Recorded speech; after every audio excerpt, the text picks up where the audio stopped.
Would I be the antagonist for lying about why I don't want to be a bridesmaid? Kayla and I, both 32 female, have been friends since elementary school. When she got engaged this Christmas, she didn't ask me to be a bridesmaid because it was an automatic given. I love Kayla, but the problem is that her wedding is taking place overseas and would cost more than I think is reasonable. Kayla's fiancé is from a tiny, far north Scandinavian town.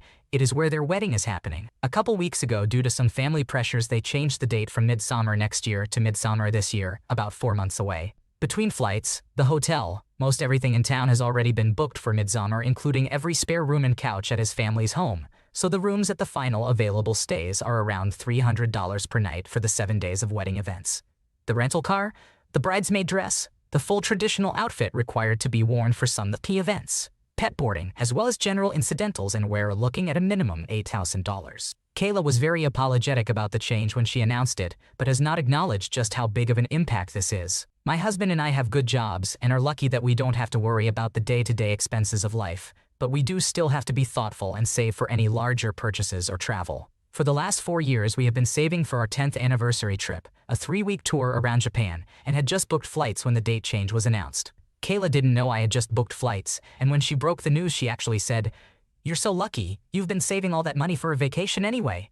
Here is where I might be the asshole. I also had a destination wedding. My husband and I got married in Alaska right out of college when most of our friends, including Kayla, didn't have particularly good or secure jobs. We know now this wasn't exactly fair of us, but we split the rental of a big house with all our friends, and flights to Alaska aren't anywhere near the $2 each it would cost us to fly to Kayla's wedding. I'm scared that if I tell her the truth of why we can't go, it's too damn expensive, it will ruin our friendship. I could see why it would. She was a bridesmaid for me while far less financially secure than we are now, and she knows we have a lot of money saved for travel. I fear she would question if our friendship is not worth canceling our Japan plans and flights. Our friendship means a lot to me, but I don't think it's fair to plan a wedding this expensive to attend and expect me to cancel our dream trip to accommodate it. I don't want to risk it, so my idea was to lie and say we have to do a major home repair, fixing the foundation maybe.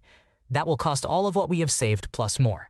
Then when it did come time for the Asia trip, say we were gifted the trip by my husband's parents. I know that there is a risk she would find out the truth and be even angrier. Is that risk worth it to avoid telling her the truth? It's completely unreasonable to expect someone to pay $8 for a wedding. Just be honest with your friend about not being able to afford it due to prior commitments. Trying to make up an excuse will only create unnecessary drama. Book the vacation you've already paid for and don't feel guilty for prioritizing your own financial situation. Am I the antagonist for not struggling financially and having no guilt about it? A friend of mine called me yesterday and invited me out to celebrate his wife's birthday, over dinner and some drinks. There were 11 of us overall. My friend and his wife being the only 2 that I knew, with the rest being another couple, and his wife's friends, 4 women and 2 other guys. Dinner was great, and afterward we went to a little pub for drinks and to shoot some pool. Everyone was sitting there talking, and the conversation turned to the economy, inflation, rent, mortgage, etc. And I kind of zoned out because the struggles they spoke of, I don't really experience. I make a good living, and I've done well over the years with investments, real estate assets, etc. And I live well below my means. I'm not rich by any measure, but I don't struggle, and there just wasn't anything I could add to the conversation. One of the women said, "You're awfully quiet," and I told her that I was just listening and enjoying the atmosphere, and really didn't have anything to add to the conversation. She asked, "Are you one of those close to the vest types that don't talk about money or struggling?" To which my friend interjected and said, "This boy doesn't struggle. He's got all the money." To which Jan starts in with, "It must be nice." One of the men tried to call her down, but then my friend's wife jumped in with Jan and said, "I knew something was off when you just put your card in the check holder without even looking at it. And why didn't Mr. Moneybags here pick up everyone's check?" As she looked at my friend, I just looked at my friend and told him, "You can deal with this horse shit." Then called an Uber and left. Was I the asshole for not just playing along and cussing everything about life and the human condition? Trying to figure out what I did wrong here. The fact that someone suggested you pay for everyone made them the true asshole in this situation. You have no obligation to take care of others financially, especially when you have worked hard to be in a comfortable position. Don't let anyone make you feel guilty for your success. Stand firm in your boundaries and keep being true to yourself. Am I the antagonist if I tell my ex's girlfriend to stop momming my child when I'm literally right there? So I haven't done this yet. However, my ex's girlfriend oversteps her boundaries literally every moment possible. My ex's parents have even noticed. So much so, I will be speaking with my 6-year-old daughter, and she will chime in and give me her opinion of what is occurring and/or answer for my child. I have a decent relationship with this woman.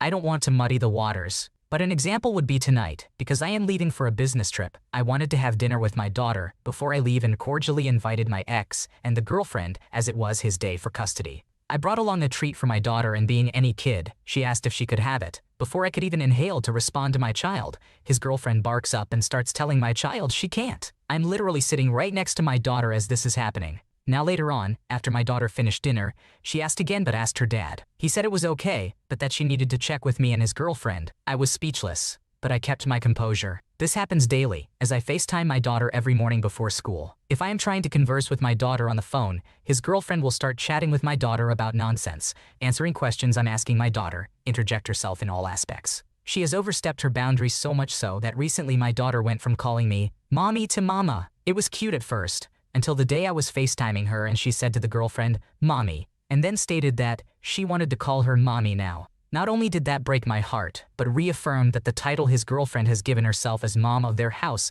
has not only confused my daughter, but has started to give the perception to me that she is now in charge. This is just the recent incidents. At the beginning of the school year, my ex thought it was appropriate to have his girlfriend of not even a year as one of my daughter's emergency contacts without consulting me. I requested he not bring her to orientation, because this is my daughter's first year of school and monumental to me as her mother. He stated he wouldn't, and then surprised me at the door with her in tow. I should clarify I did not allow her to be an emergency contact, and when she was at orientation, my ex received a lovely verbal lashing from me for the utter disrespect. Am I the a-hole for telling off my ex and his new spouse? I can't be mad at my daughter for having a big heart and loving us all, but to be pushed aside as though I have no authority of the child that I pushed out feels very intrusive and demeaning. Should I be the bigger parent and pick my battles? I bite my tongue unless necessary for the sake of my daughter's happiness, the girlfriend feeling included, which I want, and keeping the peace. And since it's been asked, we share custody of my daughter, 50-50 or nan. Did I maybe open myself up too much to her, giving her the illusion that boundaries didn't need to be established because I do genuinely care about her feelings? I'm starting to think I might have, and that's not her fault.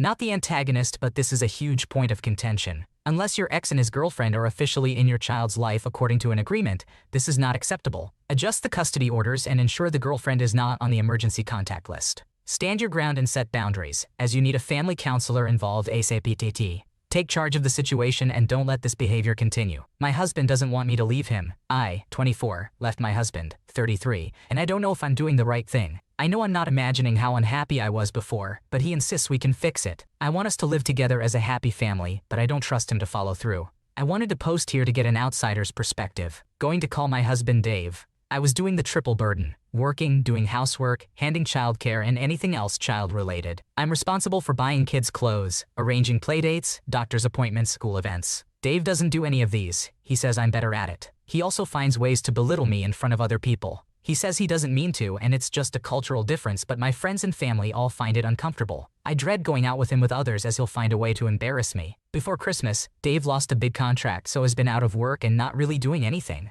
I think he's actually been depressed, as it's very important to him to provide for his family, but he won't go a doctor or talk to anyone. I've been trying to push him to get a job in a shop to earn literally any money, but he refuses as I'm nagging him about it. Meanwhile, I changed jobs and went full-time for the first time in 5 years, partly for more money, partly for career advancement. The only issue with my new job is they don't believe in set schedules, so my working days hours are all over the place. Sometimes I'm home as late as 10 p.m. I know the hours suck, but it's a 1-year contract for an incredibly good company, and I want to use it as a stepping stone for a better job. I thought with him out of work and me working all the time, he might step up, but I'd come home and the plates would still be in the sink. I started getting really angry and resentful that I was having to work so hard at all angles to keep our family afloat. If I asked him to do any housework, he'd forget and say it's not a big deal, it only takes 5 mins. And I'd say, yeah, that's 5 mins in your 8 hours of nothing, or 5 mins after my 10-hour workday. I tried to leave at Christmas, but after some very long talks, Dave agreed to step up around the house. He started doing a bit of laundry and a bit of washing up.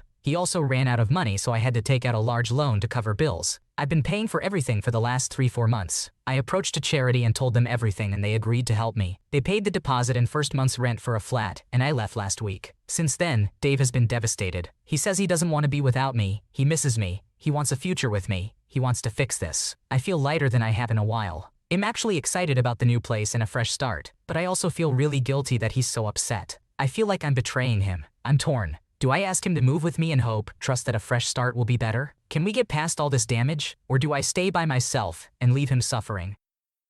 You're 24, babying a grown-ass 33-year-old man who can't even get a job for himself, let alone for his hard-working girlfriend who pays all the bills. Someone else being upset doesn't mean you did something wrong, just that it wasn't what they wanted you to do. If he could have changed at any time and chose not to, then he chose your misery. You could marry a broken Roomba, and it'd be a better husband than this awful jerk. Am I the antagonist for refusing to give my ex-husband's cousin a quilt my husband's grandmother made? I have been divorced for 3 years from my former husband. About 5 years ago, not long before his paternal grandfather passed away, we went down south and visited him. It was the last time we were able to get 4 generations together. Our son, my former husband, his father, and his grandfather. The grandfather was in his late 80s, and he had to have daily home care. He told us he hadn't been down in his basement in over a year because he struggled to get up and down the stairs. While visiting, my former in-laws were going through a lot of the grandparents' belongings. My former father-in-law had been making trips down to go through things prior to us even going down. The only thing that caught my eye was a huge chest full of quilts his grandmother had made.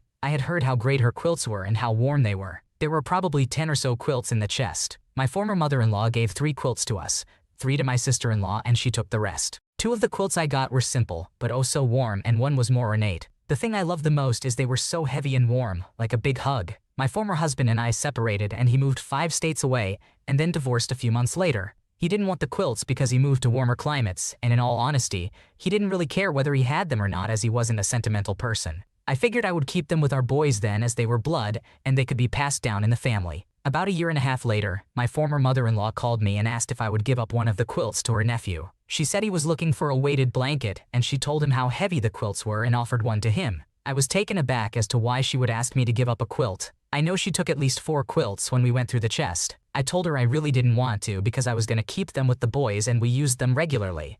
I asked her what happened to all the quilts she took, and she told me that she gave a couple of them to her family, and she didn't want to give up the last 2 she had. I told her that I really didn't want to give them up.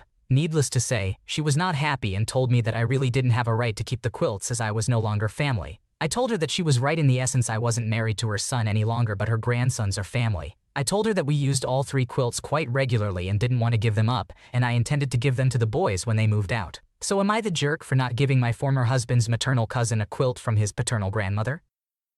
Your mother-in-law has a lot of nerve, not considering her grandsons as family. You were given them as part of the family and their father didn't want them. Hold on to the quilts and don't give in to her appeals. You are a good mother, and your reasons to keep them are completely valid. Would I be the antagonist if I don't let my 3-year-old go with their father overnight that they haven't seen in almost 3 years? For context, I am a single mother that was awarded full custody of both my boys, 13 and 3 years old. My ex moved 5 states away almost 4 years ago. We had a very toxic marriage, and it took me a while to get out of the fog and stop feeling like I owed him anything. My ex tried to make it up to our 13-year-old to maintain a relationship with him. My ex came back a year after he left and spent the summer here and spent time with his kids in 2021. Our kids have not seen him since.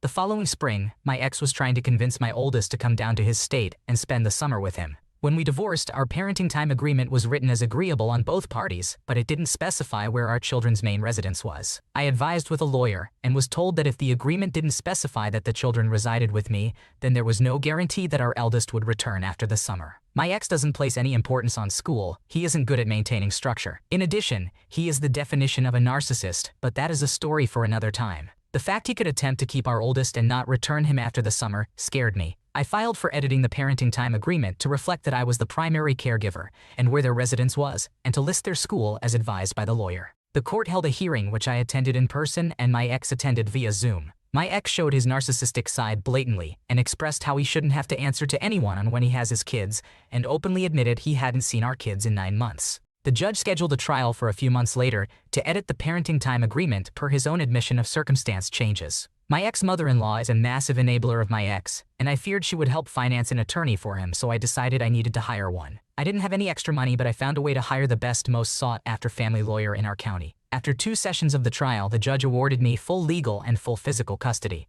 She granted my ex visitation 1 weekend a month in my state. My ex has not executed visitation once since the order was put in place October of 2022. Now for the current issue. My ex called me a month ago and said he is coming back to my state to visit with his parents due to some of his dad's health issues. He mentioned taking the boys for a weekend, and I am struggling with allowing him to take our youngest with him. He has only been around our youngest about 7 months of his life, and he hasn't seen him in 2.5 years. Our youngest doesn't really know who he is. Even when he was around, he didn't spend any quality time with our youngest. He doesn't like young kids because they require too much attention and can't take care of themselves. Would I be the asshole if I don't allow him to take our youngest child for the weekend? Your priority is to protect your child and ensure their best interests are met. It's clear that your ex has not made a concerted effort to establish a meaningful relationship with your youngest, and it wouldn't be fair to subject your child to potential confusion, discomfort, or emotional distress by thrusting them into an unfamiliar situation with someone they barely know. Given his history of inconsistency, lack of involvement, and admitted disinterest in young children, you really should have concerns about your child's well-being and safety. It's important to prioritize your child's emotional and physical safety above all else. Thanks for watching. When you subscribe, make sure to hit the bell to turn on notifications so you never miss a video. To finish listening to all the stories, check out the playlist in the description.